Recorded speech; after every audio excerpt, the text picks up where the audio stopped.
Hey fellow Kev heads, this is how Clerks 3 was introduced to us at the premiere. I also made a video about my experience at the premiere and my road to Clerks 3 if you want to check out that link down below. And then at the end of the video, I'm going to shout out a couple people that I met there whose usernames I know from the That Kevin Smith Club Discord. So keep at the end if you want to join that, or if you're already joined and you want to seek them out, because they were pretty dope and they made the experience that much better. But let's roll it. Great pleasure to welcome all of you to the premiere of Clerks 3.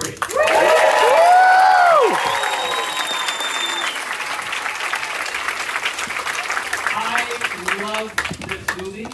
Everyone at Lionsgate loves this movie. You are all in for such a huge treat tonight. I just want to take a moment to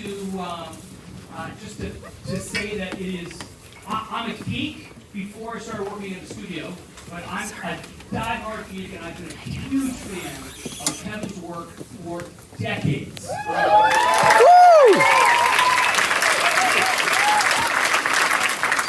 Interestingly enough, the first Lionsgate movie that ever got to release one of Kevin's movies came through a convoluted path, and we released a movie called Dogma in 1990. And, you know, I'm sure everyone in this room knows, but I just got to say it. Kevin is a writer, a director, a producer, an actor, a comedian. He's done action movies, he's done horror movies, he's done comedies, he's done superhero movies.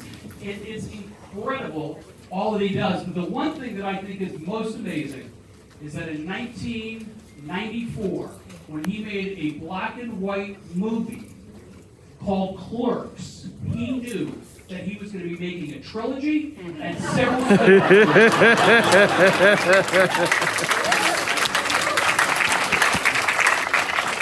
Without any further ado, ladies and gentlemen, we are all treated to be here tonight with this movie with Kevin Smith.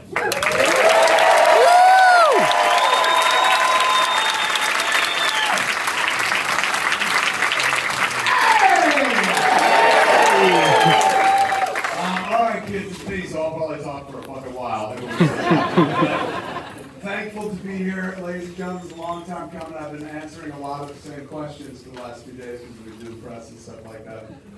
Chief amongst those questions are like, "Ooh, did you go to the wedding?" And so that we did go to the wedding. It was weird because I only knew we went to the wedding because I saw it in like Entertainment Weekly, and it said like Jason Mewes and Kevin Smith reunite for Ben's wedding, and I was like, reunited since the first time on Thursday, maybe. But beyond that, a lot of people have been asking this question over and over again, which is just like, why did you do this? And I tell them because I've been dreaming about doing this since the end of the second one. I fell in love with Clerks 2 in a big bad way. It was a scary movie for us to make because people loved the first flick.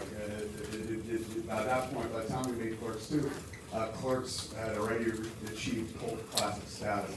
And there was a thought process of people like, don't touch it. Like, don't fucking, you run the chance of ruining it. It's the only fucking good thing you got in your life. Fuck it up with a sequel and shit. But I love these characters. I found now after doing 3 Clerks pictures that I am at my absolute best when I'm working with Dante and Randall because that's what my heart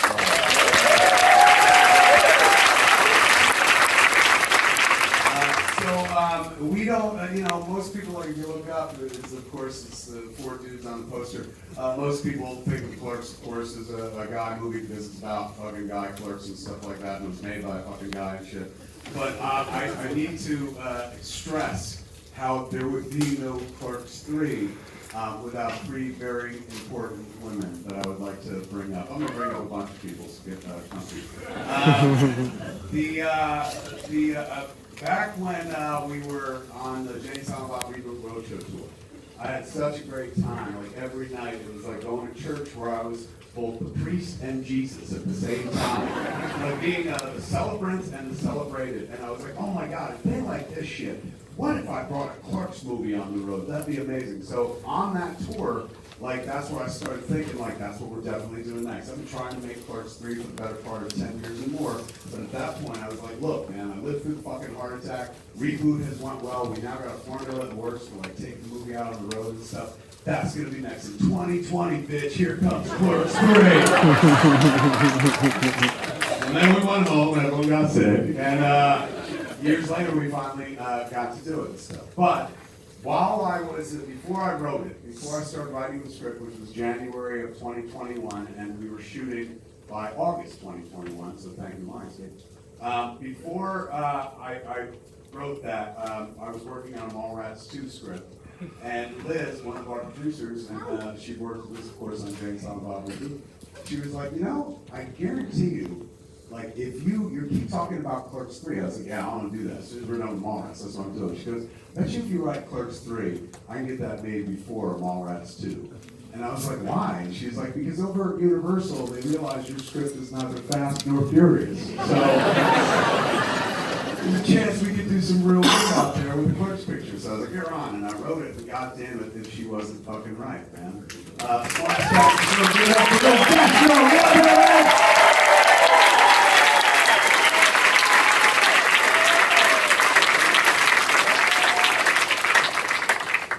Did she skip the movie?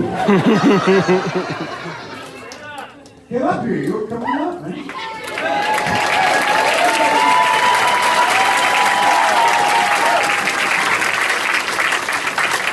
I'm not gonna spoil the movie, but I'm gonna give you like a little tease. When we get to a part in the movie where you see a movie theater, you need to thank Liz Destro for that. Don't thank me. Woo! Here's your chance to get there, come down the stairs. Let's not be silent because that's creepy. Give it up for Liz Destro!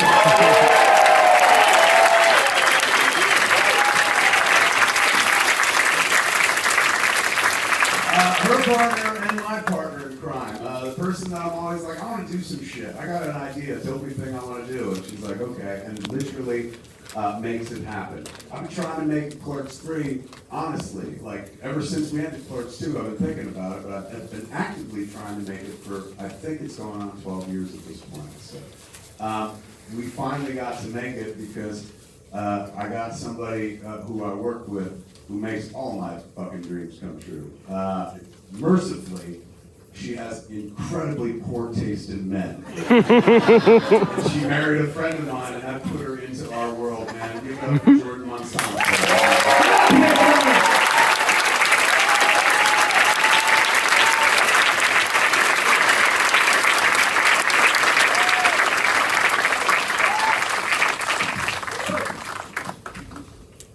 Just a few more. It's pretty deep.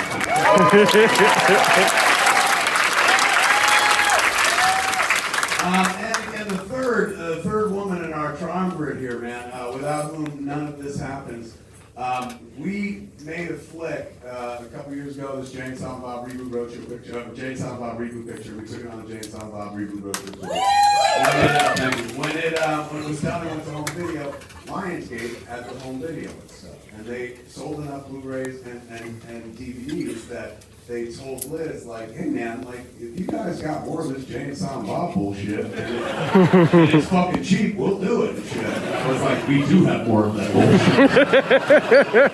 She believed in this project before there was a fucking script, and then when we had a script, she really believed in it, and when we were shooting it, she fucking believed in it. She's been with us every step of the way, and we would not be here enjoying this premiere and enjoying the movie from Lionsgate at all. Were it not for Edith Cohen. Get up here, Edith. Get up here.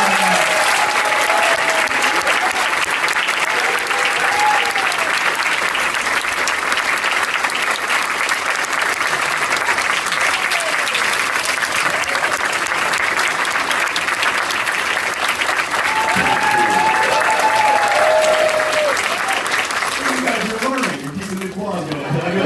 Very well done. I also want to thank our other partners at Lionsgate as well.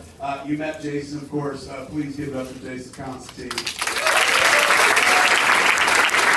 it up for Tony Leach. He's very, very familiar with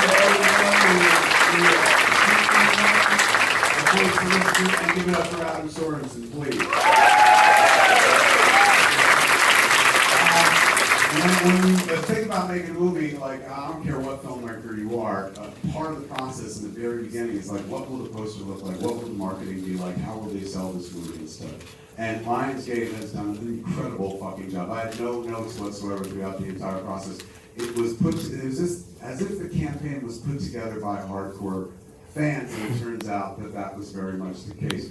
Every time they sent me something, my heart leapt. I try to set my life up so it's a series of cascading joys. So every time I wake up, some good news is coming through the transom. And when we got into the marketing phase of this movie with Lionsgate, it was good news every damn day. They were constantly sending things that just fucking made me so happy and stuff. Marketing maestro, ladies and gentlemen. Please give it up for Amelia Rogers.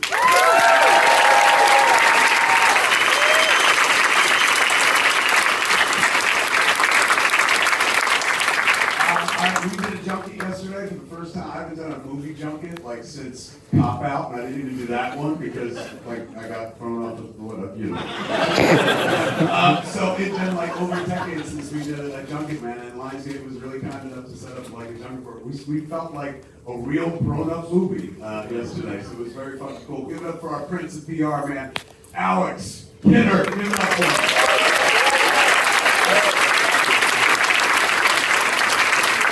Every one of the posters in this movie has been better than the last, absolutely. I've got them all framed in my home already and stuff. We blew them up real big and hung them up on the windows of Jane's on the box and staff.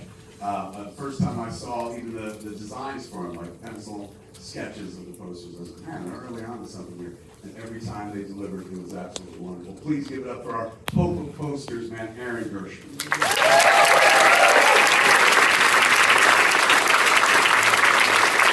I want to introduce you to the folks who are involved in the motion picture, and I'm going to do it by this one, the late people who joined this movie, and then bring it to the first movie. Starting with Clerks 3, we have two people that joined us who have never been in a Clerks movie before. One of them I've acted with a few times and whatnot. And you know, with all due respect to everybody in this audience, she's like my favorite actress on the planet. Welcome to the Clerks world, Harley Quinn Smith.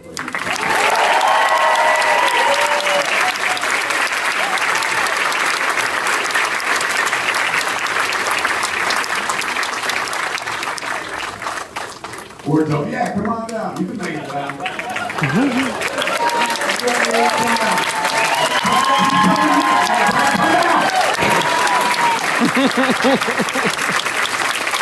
Don't make these poor people applaud that long.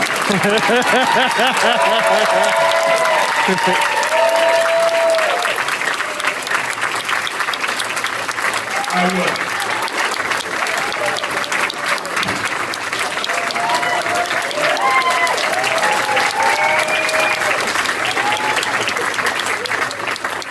The next guy can start moving right fucking now. That would really help out. Worked with this cat last summer. Summer goes to the pandemic. We made TBS a short film called The Summer Now. It was you. He comes and joins us in blockchain culture and give it up for all 2 days.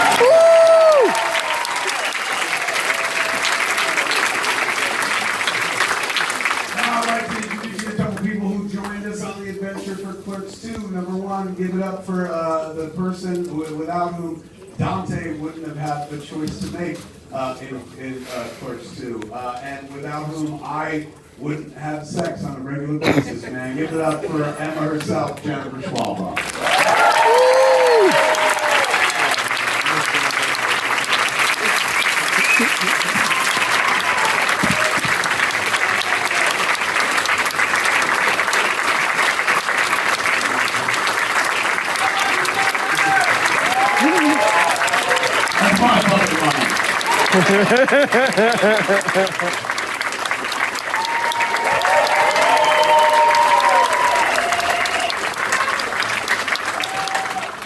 Here's another woman that I love almost as dearly, and she's almost as beautiful. One of the funniest people in Clerks 2 and in Clerks 3. Give it up for Trevor Fehrman, ladies and gentlemen.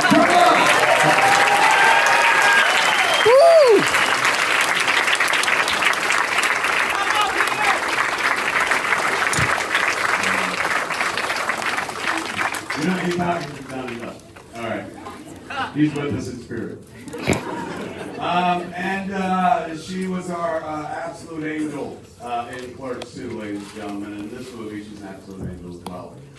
She is taking time off from a galaxy far, far away to be with us here tonight. Give it up for Ahsoka herself.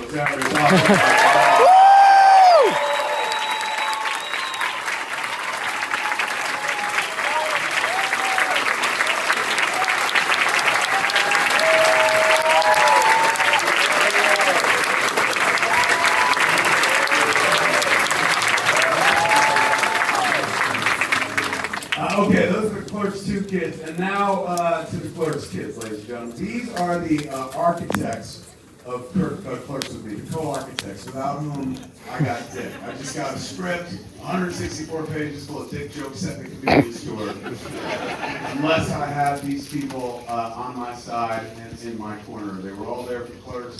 They met me 29 years later back in New Jersey at the convenience store to stand in the same fucking places and say the same fucking shit. And it was absolute meta bliss, man. First off, the first actress who I ever saw in real life cry, and I was like, that's fucking impressive. We gotta hire her. And we did, and she's back for this one, so give it up for Marilyn Ghigliotti.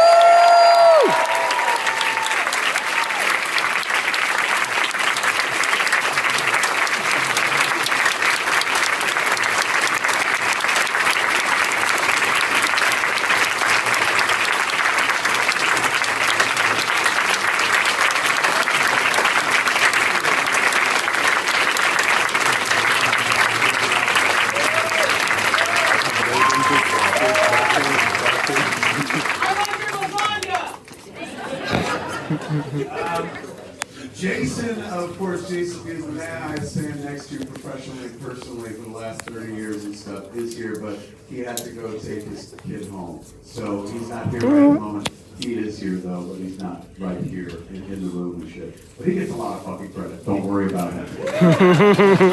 But the next two people, ladies and gentlemen, are inseparable. And in my mind, in my heart, almost as I say their names, they are two parts of me. Whenever I make these Clerks pictures, it's me putting myself up there. And one of the guys has played me expertly for years now, and the other guy played a version of me for the first time this time.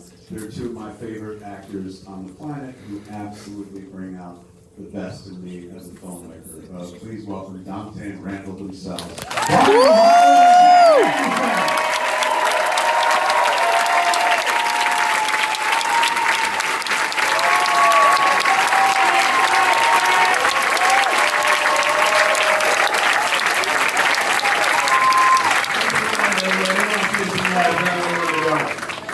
These are your players for the evening, ladies and gentlemen. So when shit goes south, these are the people you look for to be like, how'd you fuck this up? Or find them afterwards and tell them what a great fucking job they did. I love these people so much. They made my dream come true. This was a dream of mine. It took a long time to get here, man, to make it reality. But tonight we all get to sit back and enjoy and watch it.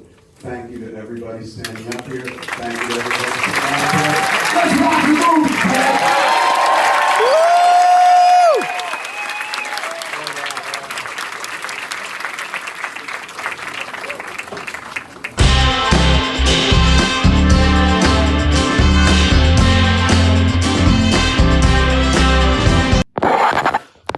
How is that? The two people I met at the premiere whose usernames I know are Will_B and Losiamano. Both of them made the experience that much better. There were other people I met, but I don't know their usernames. Also, if you did watch that video, I'm not putting the username out of the person who got turned away, only because if it were me, I wouldn't. I don't know that I would want my name out there to potentially get people asking me years from now, like, hey, whatever happened to that? They can make, I invited everyone to make their own video on the playlist, so if they want to, that will be on the playlist, but if they don't want to, then mind your business. No, I know, but I know you're cool beans. But yeah, cool beans, thank you. What did you think of Clerks 3? This, okay, if I recap this all over again, I'm gonna cry like I did in the last video. I can actually